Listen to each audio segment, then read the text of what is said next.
रायगड जिल्ह्यातील माणगाव तालुक्यामध्ये आज 12 नवीन कोरोना पॉझिटिव्ह रुग्ण सापडले आहेत। ही सगळी लोक मुंबईहून आपल्या गावी आली होती। आता माणगाव तालुक्यातील रुग्णांचा आकडा 25 वर येऊन पोहोचला आहे। माणगाव मधील सणसवाडी, कालवण, नांगरोली, चरई, कळमजे, पळसगाव, खर्डी, कहिलवाल, पन्हाळघर या गावात रुग्ण आढळले।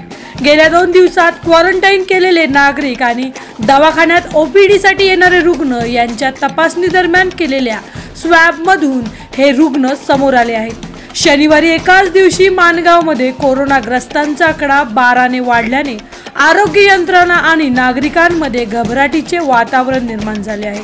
तरी नागरिक हो, आम्ही या बातम्या तुमच्यापर्यंत पोहोचवत आहोत, कारण तुम्ही सतर्क राहाल आणि योग्य ती काळजी घ्याल। त्यामुळे घरी राहा, सुरक्षित राहा। 24 तास महाराष्ट्र फास्टसाठी मुख्य संपादक अजय नाडकर, माणगाव।